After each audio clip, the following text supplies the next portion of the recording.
இதுவரை உங்களுக்கு யாருமே சொல்லிக் கொடுக்காத ஒரு புதுவிதமான ஐடியா தான் நான் உங்களுக்கு இன்றைக்கி சொல்லிக் கொடுக்க போகிறேன். இதே மாதிரி இட்லிக்கும் தோசைக்கும் சரி, நீங்கள் மாவு அரைச்சிங்க அப்படின்னா பர்ஃபெக்டான ஒரு இட்லி தோசை நம்ம வந்து சுட்டு எடுக்கலாம். அது எப்படி எப்படின்னு வீடியோவில் வந்து பாருங்கள். Hello friends, welcome to Nalini cooking and டிப்ஸில் எனக்கு என்ன வீடியோ பார்க்க போகிறோம் அப்படின்னு பார்த்தீங்கன்னா, மிக்சியில் ரொம்ப சூப்பராக நம்ம கிரைண்டரில் எப்படி மாவு அரைப்போமோ அதே மாதிரி நல்ல பர்ஃபெக்டான ஒரு மாவு எப்படி அரைக்கிறது அப்படிங்கிறது தான் நான் கூட ஷேர் பண்ண போகிறேன். வீடியோ ஸ்கிப் பண்ணாமல் கடைசி வரை பாருங்கள். அதுக்கு ஃபஸ்ட்டு இந்த மாதிரி ஒரு அகலமான சில்வர் பாத்திரம் எடுத்துக்கோங்க. அகலமாக இருந்துச்சு அப்படின்னா தான் நமக்கு வந்து அரிசி நல்லா ஊறி நல்லா மாவு காண்றதுக்கு கொஞ்சம் வசதியாக இருக்கும். அதனால் இந்த மாதிரி ஒரு அகலமான பாத்திரம் ஃபஸ்ட்டு எடுத்துக்கோங்க. அதில் வந்து நான் இன்றைக்கி வந்து ரேஷன் அரிசி தான் எடுத்திருக்கேன். ரேஷன் புழுங்கல் அரிசியில் தான் மிக்சியில் மாவு அரைச்சி காமிக்க போகிறேன். நான் வந்து ஃபஸ்ட்டு வந்து ஒரு 3 டம்ளர் அளவுக்கு ரேஷன் புழுங்கல் அரிசி எடுத்துக்கோங்க. அதுக்கப்புறமா 1 டம்ளர் வந்து பச்சரிசி எடுத்துக்கோங்க. 3 டம்ளர் ரேஷன் அரிசினா 1 டம்ளர் பச்சரிசி, மொத்தம் 4 டம்ளர் வந்து அரிசி எடுத்துக்கோங்க. நம்ம எந்த டம்ளரால் அரிசி அளந்தோமோ அதே டம்ளரால் உளுந்தும் வந்து 1 டம்ளர் அளவுக்கு எடுத்துக்க போகிறோம். 4 டம்ளர் அரிசி அப்படின்னா 1 டம்ளர் வந்து உளுந்து சேர்த்துக்கோங்க. இது கூடவே வந்து 1 டீஸ்பூன் அளவுக்கு வெந்தயமும் இது கூட சேர்த்துக்கோங்க. நம்ம எல்லாத்தையும் சேர்த்து தான் நம்ம வந்து மிக்சியில் அரைக்க போகிறோம். நம்ம தனித்தனியாக அரைச்சி கஷ்டப்பட்டு வந்து அரைக்கணும் அப்படிங்கிற அவசியம் கிடையாதுங்க. எல்லாமே நம்ம ஒன்றா ஊற வச்சு ஒன்றா அரைச்சோம் அப்படின்னாவே ஒரு சூப்பரான பர்ஃபெக்டான மாவு வந்து நமக்கு கிடைச்சிரும். இப்போ எல்லாத்தையும் நம்ம சேர்த்து நல்லா மிக்ஸ் பண்ணிடலாம். இதுக்கப்புறம் நம்ம வந்து நார்மலான பச்சை தண்ணியில் இந்த மாதிரி நல்லா தேய்ச்சி ஒரு 4 டைம் வந்து நம்ம கழுவி எடுத்துக்கலாம். 2 டைம் நார்மலாக கழுவுனதுக்கப்புறம் 3வது டைம் ஒரு கைப்பிடி அளவுக்கு நம்ம வந்து கல்லுப்பும் சேர்த்து நல்லா பிசைஞ்சு கழுவும் போது அந்த ரேஷன் அரிசியோட வாடை வந்து நமக்கு வராமல் இருக்கும். அதனால தான் நம்ம கல்லுப்பு போட்டு நல்லா தேய்ச்சி கழுவுறோம். நம்ம ஃபஸ்ட்டே நல்லா தேய்ச்சி கழுவி எடுத்துட்டோம் அப்படின்னாவே வந்து நம்ம அரைக்கும் போது பார்த்திங்கன்னா ஈஸியாக இருக்கும். நம்ம ஊற வச்சதுக்கப்புறமா அரைச்சோம் அப்படின்னா அந்த ரேஷன் அரிசியில் இருக்கிற அந்த பிசுபிசுப்பு தன்மைலாம் அப்படியே வந்து ஒட்டிக்கும். அதுக்கப்புறம் நம்ம எப்படி தான் கழுவுனாலுமே அதோட வாடை அப்படியே இருந்துகிட்டே இருக்கிற மாதிரி இருக்கும். அதனால் எப்போ வந்து நம்ம ரேஷன் அரிசியில் இட்லி போடுறோம் அப்படின்னாலுமே நம்ம ஃபஸ்ட் டைம் கழுவும் போது நல்லா தேய்ச்சி கழுவிட்டோம் அப்படின்னாவே அந்த வாடை இல்லாமல் இருக்கும். கண்டிப்பாக ட்ரை பண்ணி பாருங்கள். இதெல்லாம் வந்து ஒரு சின்ன சின்ன டிப் தான், கண்டிப்பாக நோட் பண்ணிக்கோங்க.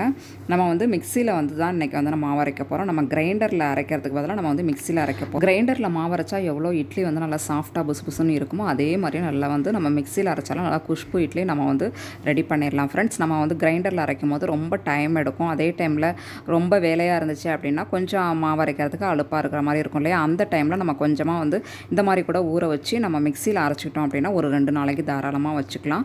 கண்டிப்பாக ட்ரை பண்ணி பாருங்கள். இது கொஞ்சம் வேலை வந்து கொஞ்சம் ஈஸியாக இருக்கும் நம்ம கிரைண்டரில் அரைக்கிறத விட. அதனால தான் வந்து இந்த மெத்தடை வந்து நான் வந்து இன்றைக்கி உங்ககிட்ட ஷேர் பண்ணுறேன். ஏன்னா வந்து கிரைண்டரில் மட்டும் தான் மாவு அரைக்கணும், மிக்சியில் அரைக்க முடியாது அப்படின்னு சொல்லி ஃபீல் பண்ணுறவங்க இந்த மாதிரி ட்ரை பண்ணிங்க அப்படின்னா ரொம்பவே யூஸ்ஃபுல்லாக இருக்கும். இப்போ நார்மலாக நம்ம பச்சை தண்ணியில் வாஷ் பண்ணி எடுத்தாச்சு. இதுக்கப்புறம் என்ன பண்ண போகிறோம் அப்படின்னு பார்த்தீங்கன்னா, இதே தண்ணியில் நம்ம வந்து அரிசி உளுந்து ஊற வைக்க போகிறதில்ல. ஏன்னா வந்து நம்ம வந்து மிக்சியில் அரைக்க போகிறோம் அப்படிங்கிறதுனால நல்லா ஊறி இருந்துச்சு அப்படின்னா நமக்கு சீக்கிரமாக அரைஞ்சி வரத்துக்கு ஈஸியாக இருக்கும். அதனால் நான் வந்து இன்றைக்கி தண்ணியை நல்லா கொதிக்க வச்சு இப்போ வந்து அரிசி உளுந்தில் சேர்க்க போகிறேன். ஏன்னா ரேஷன் அரிசி அப்படிங்கும் போது கொஞ்சம் நல்லா ஹார்டாக இருக்கும் இல்லையா? நல்லா ஊறி வர்றதுக்கு இந்த வெந்நீர் வந்து நமக்கு ரொம்ப யூஸ்ஃபுல்லாக இருக்கும். அதனால் நல்லா தண்ணியை கொதிக்க வச்சு இது கூட சேர்த்துக்கோங்க. கொஞ்சம் கை வந்து சூடாக இருக்கிற மாதிரி இருக்குது, அதனால் வந்து பார்த்து ஊற்றிக்கிறேன் நான். இதுக்கப்புறம் என்ன பண்ண போகிறோம் அப்படின்னு பார்த்தீங்கன்னா, இது அப்படியே வந்து நம்ம வந்து ஒரு பிளேட்டை போட்டு மூடி ஒரு ஓரமாக வச்சிடலாம். ஒரு 5 மணி நேரம் அப்படி இல்லைனா ஒரு 6 மணி நேரம் அப்படியே ஊறட்டும். அதுக்குள்ளே பார்த்திங்கன்னா இந்த தண்ணி வந்து நல்லா ஹீட்டாக இருக்கிற தண்ணி நல்லா பச்சை தண்ணி மாதிரி நமக்கு நல்லா ஆறி போயிருக்கும். அந்த டைமில் நம்ம எடுத்து வந்து இதை வந்து அரைச்சி எடுத்துக்கலாம். பாருங்கள், இப்போ வந்து ஒரு நல்லா 6 மணி நேரமே ஆயிடுச்சு ஃப்ரெண்ட்ஸ். இப்போ பாருங்கள் நல்லா எப்படி வந்து நல்லா பளிச்சுன்னு இருக்குது பாருங்கள். நல்லா அரிசி உளுந்து எல்லாம் நல்லா ஊறி போய் நல்லா பார்க்குறதுக்கே நல்லா வந்து அரிசி நல்லா ஊறி போயிருக்குது. இதை ஒரு டைம் அப்படி இல்லைனா ஒரு 2 டைம் கழுவுனாவே போதுமான. தண்ணியை நல்லா ஹீட் பண்ணி ஊற்றுனதுனால மிச்சம் மீதி இருக்கிற அந்த வளவளப்பு தன்மை பிசுபிசுப்பு தன்மை இது எல்லாமே போய் நல்லா சூப்பராக இருக்கும். கழுவி எடுத்தாச்சு. இதுக்கப்புறம் என்னப்பா சேர்க்க போகிறோம் அப்படின்னு பார்த்தீங்கன்னா, உங்களுக்கு தேவைப்பட்டுச்சு அப்படின்னா கொஞ்சமாக சாதம் இது கூட சேர்த்துக்கலாம். அப்படி இல்லைனா வந்து வெள்ளை அவல் சேர்த்துக்கலாம். நான் வந்து இன்றைக்கி வந்து ஆமணக்கு கொட்டை அப்படின்னு சொல்லி சொல்லுவாங்களே, அதில் ஒரு 5-6 கொட்டை நல்லா தோல் உரித்து இந்த மாதிரி சேர்த்து எடுத்துக்கோங்க. இந்த மாதிரி வந்து ஆமணக்கொட்டை சேர்க்கும் போது நமக்கு இட்லி நல்லா சாஃப்டாக கிடைக்கும். ஏன்னா நம்ம மிக்சியில் வேறு அரைக்கிறோம் இல்லையா? அதனால் வந்து இட்லி கொஞ்சம் நல்லா சாஃப்டாக நல்லா பூ மாதிரி இருக்கும். அதனால் இந்த மாதிரி வந்து நம்ம சேர்த்து எடுத்துக்கிறோம். இப்போ கொஞ்சம் கொஞ்சமாக தண்ணி ஊற்றி நம்ம மிக்ஸி ஜாரில் இந்த மாதிரி அரைச்சி எடுத்துக்கோங்க. எடுத்தோடனே நிறைய தண்ணியை ஊற்றிடக்கூடாது. ஃபஸ்ட்டு ட்ரையாக போட்டு அரைச்சிட்டு அதுக்கப்புறமா கொஞ்சம் கொஞ்சமாக நம்ம ஊற்றி அரைக்கும் போது நல்லா நைஸாக இந்த மாதிரி அரைச்சி எடுத்துக்கோங்க. நல்லா சூப்பரான ஒரு மாவு கிடைச்சிடும் பாருங்கள். ரொம்பவும் தண்ணியாக அரைச்சிடக்கூடாது. தண்ணியாக அரைச்சிட்டோம் அப்படின்னா இட்லி அந்தளவு வராது. அதனால் வந்து நம்ம இட்லி பதத்துக்கு எந்த அளவு வந்து கிரைண்டரில் அரைப்போமோ அதே அளவுக்கு ஃப்ரெண்ட்ஸ் அரைச்சி எடுத்துக்கோங்க. நம்ம மிக்சியில் மாவு அரைக்கிறோம் அப்படின்னா மொத்தமாக வந்து நிறைய வந்து நம்ம ஊற வச்சு எடுத்துக்கக்கூடாது ஃப்ரெண்ட்ஸ். ஓரளவு வந்து வந்து நம்ம வந்து என்னைக்காவது முடியாத டைமில் அப்படி இல்லைன்னா வந்து கொஞ்சமாக நமக்கு மாவு தேவைப்படும் இல்லையா, அந்த மாதிரி டைமில் இந்த மெத்தட் வந்து நம்ம ட்ரை பண்ணிக்கலாம். நம்ம டெய்லி இந்த மாதிரி மாவு அரைச்சோம் அப்படின்னு மிக்ஸி வந்து ஓவர் ஹீட் ஆகி சீக்கிரமாக வந்து மோட்ரு வந்து ரிப்பேர் ஆகிறதுக்கு நிறைய வாய்ப்பு இருக்குது. அதனால் வந்து மாவரைக்க முடியாத ஸ்டேஜில் இருக்கிற டைமில் அப்பப்போ வந்து இந்த மாதிரி வந்து ஒரு நாள் அப்படி இல்லைன்னா வந்து வாரத்துக்கு ஒரு டைம் அப்படி இல்லைன்னா மாதத்துக்கு ஒரு 2 டைம் இந்த மாதிரி வந்து அரைச்சி எடுத்துக்கலாம். பாருங்கள், நம்ம இப்போ சூப்பராக வந்து அரைச்சி எடுத்தாச்சு. நான் வந்து இன்றைக்கி ஒரு 3 டைம் வந்து நல்லா அரைச்சி எடுத்துட்டேன் ஃப்ரெண்ட்ஸ். மிக்ஸியில் அரைக்கும் போது ரொம்பவே கொஞ்சம் பார்த்து அரைச்சிக்கோங்க. ஏன்னா தண்ணியை ஊற்றிட்டிங்க அப்படின்னா வந்து நம்ம வந்து தோசை மட்டும்தான் செய்யலாம் ஃப்ரெண்ட்ஸ், இட்லி வந்து வராது. அதனால் வந்து பார்த்து அரைச்சிக்கோங்க. கடைசியாக நம்ம அரைக்கும் போது உப்பு சேர்த்து நல்லா அரைச்சிட்டு ஒரு பாத்திரத்தில் இந்த மாதிரி எடுத்துக்கோங்க. பாருங்கள், நான் சூப்பராக வந்து ஒரு பாத்திரத்தில் எடுத்தாச்சு. இப்போ மாவுக்கு தேவையான உப்பை எல்லாமே நம்ம சேர்த்து அரைச்சிட்டோம் இல்லையா, இதுக்கப்புறமா நல்லா கையை வச்சு நல்லா வந்து நம்ம மிக்ஸ் பண்ணணும். நம்ம எந்த அளவு கையை வச்சு மிக்ஸ் பண்ணுறோமோ அந்தளவு மாவு வந்து நல்லா காலையில் வந்து நல்லா பொங்கி வரும் ஃப்ரெண்ட்ஸ். ஏன்னா வந்து நம்ம வந்து கிரைண்டரில் அரைக்கல, மிக்ஸியில் தானே அரைச்சிருக்கோம். கொஞ்சம் மாவு ஹீட்டாக இருக்கிற மாதிரி இருக்கும். அதனால் நம்ம கையை வச்சு நல்லா வந்து மிக்ஸ் பண்ணணும். நம்ம நல்லா அடித்து நல்லா மிக்ஸ் பண்ணும் போது நல்லா அந்த பபிள்ஸ் வந்து நல்லா நமக்கு பொங்கி வர்றது கொஞ்சம் ஈஸியாக இருக்கும். இப்போ நல்லா மாவை மிக்ஸ் பண்ணியாச்சு ஃப்ரெண்ட்ஸ். இதுக்கப்புறமா ஒரு பிளேட்டை போட்டு நல்லா மூடி வச்சு ஒரு ஓரமாக வச்சிடலாம். காலையில் வந்து மாவு வந்து சூப்பராக பொங்கி வந்திருக்கும். பொங்கி வரதுக்கான கொஞ்சம் ஸ்பேஸும் இருக்குது. அதனால் காலையில் நம்ம ஓப்பன் பண்ணி எப்படி இருக்குது அப்படின்னு சொல்லிட்டு பார்த்துடலாம் ஃப்ரெண்ட்ஸ். இப்போ நம்ம மாவை வந்து நல்லா ஓப்பன் பண்ணி பார்த்துடலாம். பாருங்கள், சூப்பராக பொங்கி வந்திருக்கு பாருங்கள். நம்ம எந்தளவு மாவு வச்சோம், ஆனால் வந்து பிளேட்டு ஃபுல்லாகவே நல்லா பொங்கி வழிகிற டைமில் நம்ம வந்து ஓப்பன் பண்ணியாச்சு. பாருங்கள், கொஞ்சம் நம்ம வந்து கேர்லெஸ்ஸாக விட்டுருந்தோம் அப்படின்னாவே பொங்கி வழிஞ்சு மாவு ஃபுல்லாகவே வேஸ்ட் ஆகிருக்கும். ஆனால் வந்து கரெக்ட் டைமில் நம்ம வந்து ஓப்பன் பண்ணியாச்சு ஃப்ரெண்ட்ஸ். சூப்பராக வந்து பொங்கி இருக்குது பாருங்கள்.